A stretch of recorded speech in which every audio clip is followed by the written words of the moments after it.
আয়াত ২০০। আয়াত ২৩২ ওয়া ইদা তল্লাকতুমুন নিসাআ ফাবালাগনা আজালাহুন্না ফালা তা'দুলুহুন্না আইয়ানকিহনা আজওয়াজাহুন্না ইদা তারাদাউ বাইনাহুম বিল মা'রুফি যালিকা ইউআযু বিহি মান কানা মিনকুম ইউমিনু বিল্লাহি ওয়াল ইয়াউমিল আখিরি যালিকুম আযকা লাকুম ওয়া আতহারু ওয়াল্লাহু ইয়ালামু ওয়া আনতুম লা তা'লামুনা।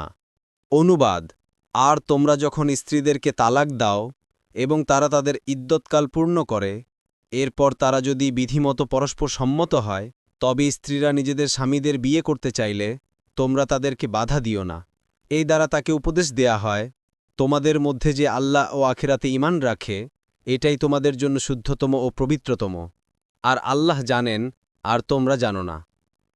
তাফসীর ১ নং ফুটনোটের বিবরণ।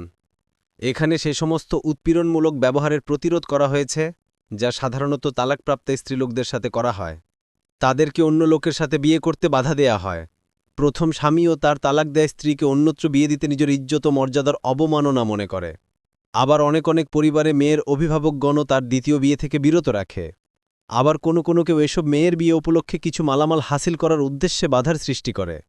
অনেক সময় তালাকপ্রাপ্তা স্ত্রী তার পূর্বস্বামীর সাথে বৈবাহিক সম্পর্ক পুনর্প্রতিষ্ঠা করতে চায়, কিন্তু স্ত্রীর অভিভাবক বা আত্মীয়স্বজন তালাক দেওয়ার ফলে স্বামীর সাথে সৃষ্ট বৈরিতার বশত উভয়ের সম্মতি থাকা সত্ত্বেও বাধার সৃষ্টি করে। স্বাধীন স্ত্রীলোককে তার মর্জিমতো শরিয়াতের বিরোধী কার্য ব্যতীত বিয়ে হতে বাধা দেয়া একান্তই অন্যায়, তা তার প্রথম স্বামীর পক্ষ থেকেই হোক অথবা তার অভিভাবকদের পক্ষ থেকেই হোক। কিন্তু শর্ত হচ্ছে উভয়ে শরিয়াতের নিয়ম অনুযায়ী রাজি হবে।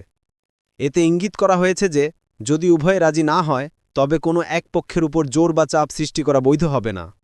যদি উভয়ে রাজিও হয় আর তা শরিয়াতের আইন মোতাবেক না হয়, যথা বিয়ে না করেই উভয়ে স্বামী স্ত্রীর মতো বাস করতে আরম্ভ করে, অথবা ৩ তালাকের পর অন্যত্র বিয়ে না করেই পুনর্বিবাহ করতে চায়, অথবা ইদ্যতের মধ্যেই কোনো নারী অন্যের সাথে বিয়ের ইচ্ছা করে, তখন সকল মুসলিম তথা বিশেষ করে ওই সমস্ত লোকের যারা তাদের সাথে সম্পর্কযুক্ত, তারা সবাই এমন কর্মকাণ্ডে বাধা দিতে হবে। এমনকি শক্তি প্রয়োগ করতে হলেও তা করতে হবে। মারিফুল কোরআন ২ নং ফুটনোটের বিবরণ। এতে ইঙ্গিত করা হয়েছে যে যারা আল্লাহ তাআলা ও আখিরাতে ঈমান রাখে তাদের জন্য এসব আহকাম যথাযথভাবে পালন করা অবশ্য কর্তব্য।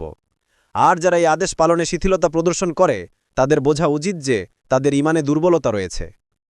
৩ নং ফুটনোটের বিবরণ। এতে ইঙ্গিত করা হয়েছে যে এর ব্যতিক্রম করা পাপমগ্নতা ও ফেতনা ফাসাদের কারণ।